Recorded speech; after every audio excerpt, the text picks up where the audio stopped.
This shit crazy, man.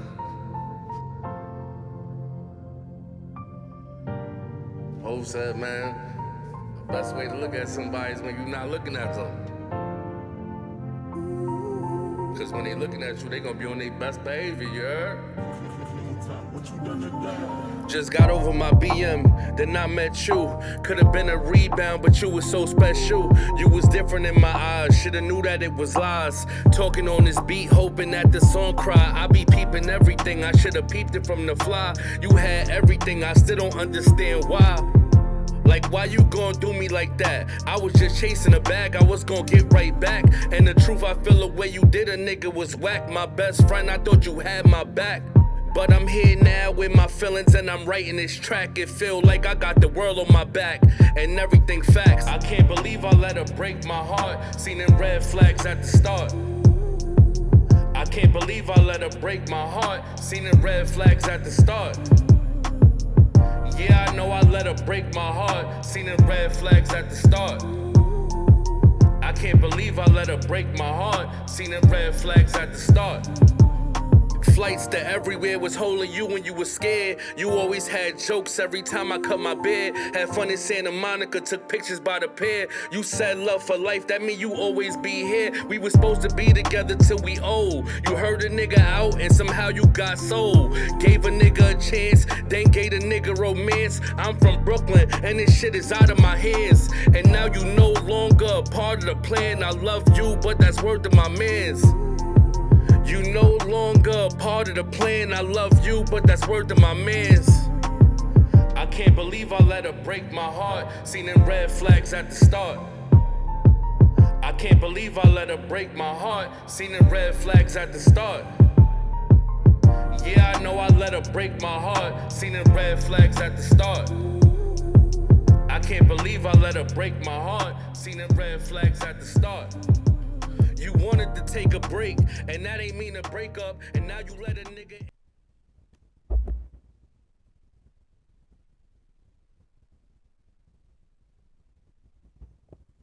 Welcome, welcome, welcome to Black Bridges. I'm your host, King Trini, and I would like to welcome you all to Black Bridges, where we try to have conversations about things that happen in the black community so people can have a better understanding of what's going on in the black community inside and outside of the diaspora. Welcome. Like I said, welcome. It's been a long time coming. The song you just heard was the song Red Flags by Six God. Um, I'll be leaving the link in the description box so you guys can click on the YouTube channel and check out the single. Please go check it out. If you have any comments or you would like me to review a video or you have anything that you would like for me to talk about, you can email me at blackbridgesbkny@gmail.com. That's blackbridgesbkny@gmail.com. Black, BLACK, Bridges, BRIDGES, at BKNY. I'm sorry. BlackBridgesBKNY@gmail.com. Sorry about that. Pretty much what we got today is pretty much a short episode where I'm going to be reviewing a comment that I saw and people wanted me to talk about. A comment that's pretty much driving what is known to be what is a gender war. I don't consider there to be a gender war, but we have to talk about we have to talk in the realms of reality. The fact of the matter is there is somewhat of a war going on between men and women. I believe this started in the black community when um, pretty much certain entities started to create certain audiences and rules that would dictate that black men and women would be at each other's throats. Certain rules like, inducing child support and Section 8 and certain welfare audiences that pretty much lead black women into believing they don't need black men. That has trickled down into an effect of what is known as a gender war that is not only prevalent in the black community nowadays, it's pretty much prevalent in all walks of life. You can pretty much any race you'll find that the feminist movement itself has penetrated the women's minds of all races and pretty much promoting misandry, if you ask me. That's pretty much what it is. And pretty much what we're going to be talking about today is one of the ways that, the feminist movement's kind of not, I won't even say the feminist movement, but social media kind of helps push this misandrous narrative that seems to be um, rolling around the internet today. And one of the narratives that, you know, seems to be pushed is this narrative here, where a woman um, expresses herself and says, I feel like low tier men shouldn't have preferences. And the thing about this that bothers me, it's not so much a trigger, but it bothers me is because it's subjective. Low tier man is subjective. We don't know what that means. And so a low tier man, like a low tier man can mean anything from a man that you won't date to a man who isn't worth anything. And a man that you won't date doesn't necessarily mean he's low tier. But this is the thing. There's a lot of misandry running around. And misandry goes unchecked. People think comments like these are just regular comments, and they're not. They're comments that are filled with hate. And I can see that. Most men can't see that, but I can see that because it's like, why are you focused on low tier men?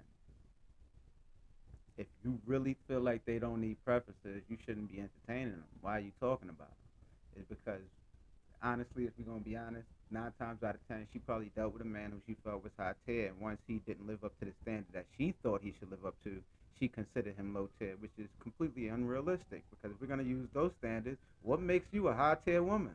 What makes you think you're not a low tier woman? And that speaks to the delusion that a lot of these women have. They think they can critique men without receiving the same critique, and that's the problem. It's a big problem because it, it's narcissistic. It's very narcissistic to think you're up here and everybody else is down here, and you could speak to people as if you're up here and everybody else is down here, when in fact you're probably on the same level as these people. And, you know, women, y'all gotta humble yourself because this ain't cute. And I'm gonna give y'all a little cheat code because I know Kevin Samuels got y'all looking at high value man, and y'all want high value man, and you want a man to make a certain amount of money, and you want a man to live a certain lifestyle. Well, I got news for you. And I'm not talking about 19-year-old NBA players who just came into some money yesterday. Because guess what? They're not men. And y'all not, this is another thing. I'm tired of y'all using their transgressions to blame men. A 19-year-old basketball player is not a man. He's not a man. He has yet to become a man. And any decisions he make should not reflect the decisions of men. But that's what y'all do a lot. Y'all go out there and y'all say, oh, Zion Williams did this with Mariah Mills. So therefore, men must like these type of women. Zion Williams is a 21-year-old boy who just came out of South Carolina 2 to 3 years ago and likely never saw women of Mariah Mills' stature. So therefore, when he got some money, because he's a little boy and he can't make men decisions, he went out there and dealt with her. That's a little boy. Like, and this is no shade to Zion, because Zion's going to have time to mature into his manhood. I'm not knocking Zion. I'm not knocking Zion. We all make mistakes. But the fact of the matter is, that mistake I wouldn't even put on him, because he should have some tutelage there who's telling him you shouldn't be doing that. But he doesn't have that 9 times out of 10 because he grew up in a house that's probably governed by his mother, and his mother probably made him feel sorry for talking about women like Mariah Mills a specific way, even though she would never practice that behavior, which is oxymoronic in itself to me. But let's talk about it. Why does Zion end up in this situation? Because he's not a full man. He's a young man, but he's not a full man. He doesn't understand what I understand at 37. So he's going to make those mistakes. He came into the league 19 years old. He was a millionaire at 19 years old. That didn't make him a man. Money doesn't make you a man. And so stop using their transgressions of young men, or boys if not, and putting that on men. Because it's not our fault, and we're not the ones doing it, and we're not the ones promoting that type of those type of choices. So stop doing that. That's one thing. Another thing is, some people would consider Zion Williams to be a high value, high tier, whatever. High tier, high value, however you want to put it. I'll take somebody older. I'm not going to use Zion. But let's take somebody older. Somebody older in that situation is going to look at women speaking this rhetoric like low tier men shouldn't have preferences, because in the NBA there's tiers. You got LeBron James in that tier. You got the tier under, which I would say Giannis Antetokounmpo and those players, and then you got the tier lower than that, which are the 3 year players, the 4 year players, the 5 year veterans who are trying to make their way into the league, and then you got the tier under that, which are the rookies and the young boys trying to prove that they belong into the league. So there's tiers in the NBA. The niggas at the top tier looking at y'all talk about the rookies like this, like the rookies shouldn't have preferences. They don't want you. And you know what's gonna happen? They're gonna look at you and they're gonna send you to Michael Jordan, son. Because they don't want you. This is how high tier, high value men think. High tier, high value men watch how women treat low tier and low value men. Because unlike you, it's not subjective with us. We know the difference. We see the difference and we feel the difference. So if I'm a man on a certain level, I know when a man is not on my level and lower. And if I know when a man is not on my level or lower, I can quantify it. You can't as a woman. You can't because you don't live this life. So if you can't and you don't live this life, you talking about low level and low tier men, the high tier men had just disqualified you as a possible suitor because high value men don't like nasty women. And this comment is nasty. Straight up nasty. There's nothing nice about it. It's a nasty comment. And the person that, I know her, she got to check herself. I checked her. She looked at me like, oh, you triggered. Why I got to be triggered? Because I'm checking you on your bullshit. That's because you're not used to talking to men. You're not used to talking to men. Because if you talk to men with this bullshit, they'll check you. It ain't about being triggered. I'm not a low tier man. But I don't have to be a low tier man in order to feel sorry for the men that you're talking about, telling them that's because they don't make what you think they should make or they don't live the lifestyle you think they should live, that they don't need to have standards and preferences. If that's the case, why you have a standard and preference? We don't live far from each other. So if you consider me low tier, that means you low tier. We live in the same neighborhood. Why do you have a preference? Why don't you lower your preferences and your standards? Because last time I checked, you ain't a millionaire. Last time I checked, you ain't the proper weight. We gonna take it there. Last time I checked, you don't have a great job. Last time I checked, you're not on the top of the beauty scale.